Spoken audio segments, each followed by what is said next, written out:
এই মহাশিৱৰাত্ৰি পালন কৰা হয় আৰু এই মহাশিৱৰাত্ৰি দিনটোৰ কাৰণে যোনসকল শিৱ ভক্ত আছে সেইসকলে গোটেই বছৰটো আগ্ৰহেৰে বাট চাই থাকে আৰু তাৰ মাজত ময়ো এজন যি এই মহাশিৱৰাত্ৰিৰ কাৰণে খুবেই বেছি আগ্ৰহী আৰু খুবেই বেছি আশা কৰি থাকোঁ আৰু এই শিৱৰাত্ৰি এই বছৰ অৰ্থাৎ 2023 চনৰ কোন দিনাখন পালন কৰা হ'ব 18 তাৰিখ নে 19 তাৰিখ অৰ্থাৎ 19 ফেব্ৰুৱাৰী নে 18 ফেব্ৰুৱাৰী লগতে এই যি ব্ৰত আছে কোনসকলে পালন কৰিব লাগে আৰু এই দিনাখন কি কাম কৰিব নালাগে অৰ্থাৎ এনেকুৱা 11টা কাম আছে যোনটো কাম আপোনালোকে এই দিনাখন কৰাটো কিন্তু একেবাৰে অনুচিত অৰ্থাৎ এই 11টা কামৰ ভিতৰত কৰা আৰু নকৰা দুয়োটাই সন্নিৱিষ্ট হৈ আছে লগতে এই ফেব্ৰুৱাৰী মাহৰ কোন দিনাখন পালন কৰিম কিমান সময়ৰ পৰা আৰম্ভ হ'ব আৰু কোন দিনা পালন কৰিলে ভাল হয় ব্ৰত কোন দিনা ৰাখিব এই সকলোবোৰ কোৱেশ্চন বা প্ৰশ্ন যদি আপোনাৰ মনত আছিলে নিশ্চয়কৈ এই ভিডিঅ'টো আপোনাৰ বাবে খুবেই বেছি এটা প্ৰয়োজনীয় ভিডিঅ'টো শেষলৈকে একেবাৰে চাবলৈ নাপাহৰিব তেতিয়া আপোনালোকে সম্পূৰ্ণ কথাখিনি বিতংকৈ জানিব পাৰিব লগতে চেনেলটোতো যদি প্ৰথমবাৰ আহিছে নিশ্চয়কৈ চেনেলটো ছাবস্ক্ৰাইব কৰি কাষতে থকা ঘণ্টাৰ নিচিনা সৰু চকিটো চুই দিবলৈ নাপাহৰিব এই ভিডিঅ'টো যদি ভাল লাগে এটা লাইক কৰি দিয়ক লগতে কমেণ্ট বক্সত ওম নমঃ শিৱায় বুলি নিশ্চয়কৈ লিখক যেহেতু মহাশিৱৰাত্ৰি আহি আছে নিশ্চয়কৈ লিখিবলৈ নাপাহৰিব এইবাৰ 2023 চনৰ 18 ফেব্ৰুৱাৰীত মহাশিৱৰাত্ৰিৰ ব্ৰত পালন কৰা হ'ব বিশ্বাস কৰা হয় যে মাতৃ পাৰ্বতী আৰু ভগৱান শিৱৰ বিবাহৰ দিন এই অৰ্থাৎ এই যি শিৱৰাত্ৰিৰ দিন পালন কৰা হয় এই দিনটোতে হৈছিলে অৰ্থাৎ ফাগুন মাহৰ কৃষ্ণ পক্ষৰ চতুৰ্দশী তিথিত মহাশিৱৰাত্ৰি উৎসৱটো পালন কৰা হয় আৰু এই বছৰ অৰ্থাৎ 2023 চনৰ যি চতুৰ্দশী তিথি আছে সেই তিথি আৰম্ভ হ'ব 18 তাৰিখ অৰ্থাৎ 18 ফেব্ৰুৱাৰী শনিবাৰে সন্ধিয়া 6:08 পৰা আৰু এই তিথি থাকিব 19 ফেব্ৰুৱাৰী দেওবাৰ আবেলি 3:40 থাকিব অৰ্থাৎ আপোনালোকে গম পাইছে যে আৰম্ভ হ'ব 18 তাৰিখে তিথি আৰু শেষ হ'ব 19 তাৰিখে গতিকে দুয়োটা দিনতে পৰিছে ইয়াত বিশেষকৈ আপোনালোকৰ মনত এটা প্ৰশ্ন হ'ব যে কোন দিনাখন আমি উদযাপন কৰাটো ভাল গতিকে কৈ দিওঁ যে পঞ্জিকাৰ মতে আপোনালোকে 18 তাৰিখৰ দিনটোতে উদযাপন কৰাটো খুবেই বেছি শুভ বুলি কৈছে 18 তাৰিখে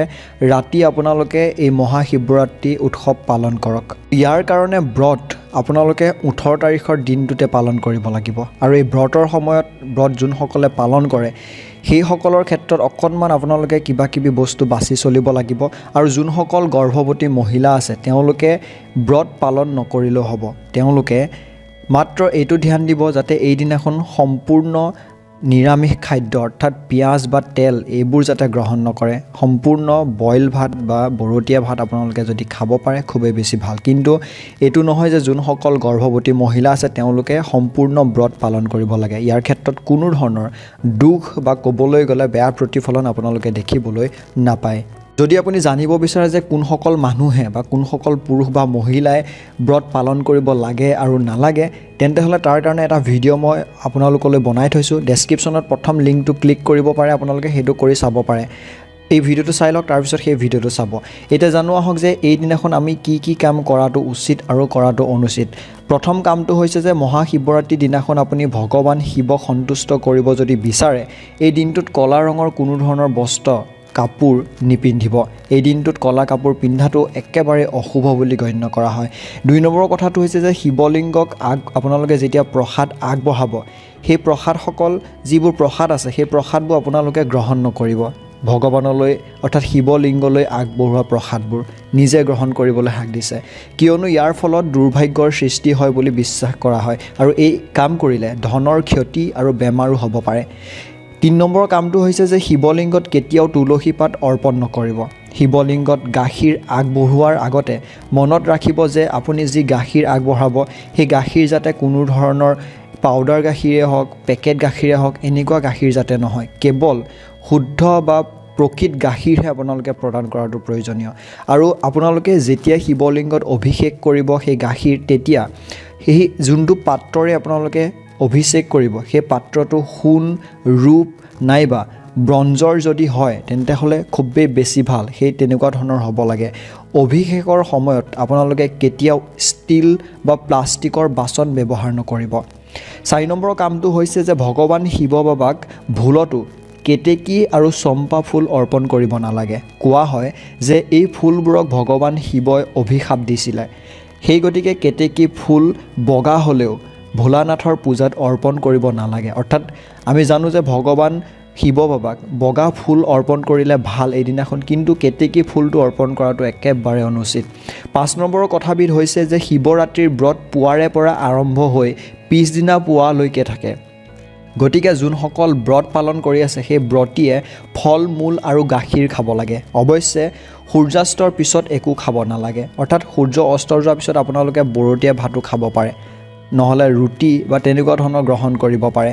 ইয়াৰ পিছত 6 নম্বৰৰ কথাবিধ হৈছে যে ভঙা চাউল অৰ্থাৎ টুকুৰা টুকুৰা চাউল, খুন চাউল আপোনালোকে শিৱ বাবাৰ পূজাত ভুলতো আগবঢ়াব নালাগে। অক্ষত মানে অখণ্ড চাউল ই নিখুঁততাৰ প্ৰতীক বুলি কৈছে। গতিকে আপোনালোকে যি ভগা চাউল আছে সেয়া নিদিব, নভগা চাউল দিব কৈছে। সেইবাবে শিৱজীক বা শিৱ বাবাক অক্ষত অৰ্পণ কৰিলে আপোনালোকে ভঙা চাউল যাতে নিদিয়ে সেইটো ধ্যান দিব। 7 নম্বৰৰ কথাবিধ হৈছে যে প্ৰথমে শিৱলিংগত পঞ্চমৃত অৰ্পণ কৰিব লাগে। পঞ্চমৃত মানে হৈছে গাখীৰ, গংগাজল, কেশৰ, মৌ আৰু পানীৰ মিশ্ৰণ। 4 প্ৰহৰ পূজা কৰাসকলে প্ৰথম প্ৰহৰৰ অভিষেক পানীৰে কৰিব লাগে, দ্বিতীয় প্ৰহৰৰ পূজা কৰোঁতে দৈৰে, তৃতীয় প্ৰহৰৰ পূজা কৰোঁতে ঘিউ আৰু চতুৰ্থ প্ৰহৰৰ পূজা কৰোঁতে মৌৰে আপোনালোকে পূজা কৰিব লাগে। অৰ্থাৎ 4 প্ৰহৰৰ যোনে পূজা কৰে এইখিনি ধ্যান দিয়াটো প্ৰয়োজনীয়। 8 নম্বৰৰ কথাবিধ হৈছে যে শিৱৰাত্ৰিৰ দিনাখন শিৱক 3খন পাতৰ সৈতে বেলপাত আপোনালোকে অৰ্পণ কৰক। ছিগা বা ফটা কোনো ধৰণৰ বেলপাত ভগৱান শিৱ বাবাক দিব নালাগে। অৰ্থাৎ বেলপাতটোত 3টা পাত যেনেকৈ লাগি থাকে এটা ঠাৰিত সেই পাতটোহে দিবলৈ কৈছে। 9 নম্বৰৰ কথাবিধ হৈছে যে গাখীৰ, গোলাপ জল, চন্দন, দৈ, মৌ, ঘিউ, চেনি আৰু পানী ব্যৱহাৰ কৰি ভগৱান শিৱ বাবাক এটা ফুট দিবলৈ কৈছে। যদিও ভোলানাথক বহু ফল মূল আগবঢ়াব পাৰে, কিন্তু শিৱৰাত্ৰিৰ দিনাখন জামু ফলটো আপোনালোকে দিলে খুবেই বেছি ভাল, কাৰণ জামু হৈছে অনন্তকালৰ প্ৰতীক।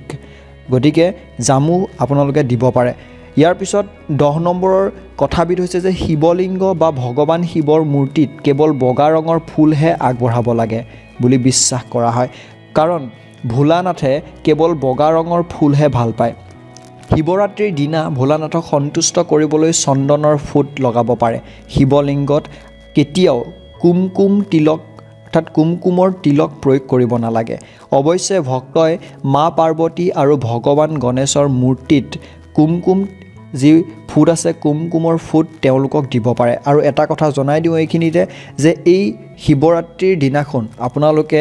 মা পাৰ্বতীৰো পূজা কৰাটো খুবেই বেছি এটা ভাল, সেইফালে আপোনালোকে যথেষ্ট ভাল প্ৰতিফলন দেখিবলৈ পাব। এই দিনটোত ৰাতিপুৱা দেৰিলৈকে শুব নালাগে। সোনকালে উঠি গা নোধোৱাকৈ একো নাখাব বুলি কৈছে। সোনকালে উঠি গা ধুই প্ৰথমতে স্নান কৰিব কৈছে, তাৰ পিছতহে খাব কৈছে। আৰু ব্ৰত নাথাকিলেও গা নোধোৱাকৈ কিন্তু খাদ্য গ্ৰহণ নকৰিব। অৰ্থাৎ যোনসকলে ব্ৰত পালন কৰে তেওঁলোকেতো নিশ্চয়কৈ গা ধুব লাগে, আৰু যোনসকলে ব্ৰত পালন নকৰে তেওঁলোকে গা নোধোৱাকৈ যাতে কোনো ধৰণৰ খাদ্য গ্ৰহণ নকৰে সেইটোৰ ক্ষেত্ৰত ধ্যান দিয়াটো প্ৰয়োজনীয়। আপুনিও ব্ৰত পালন কৰে নে নকৰে কমেণ্ট বক্সত নিশ্চয়কৈ জনাব। আৰু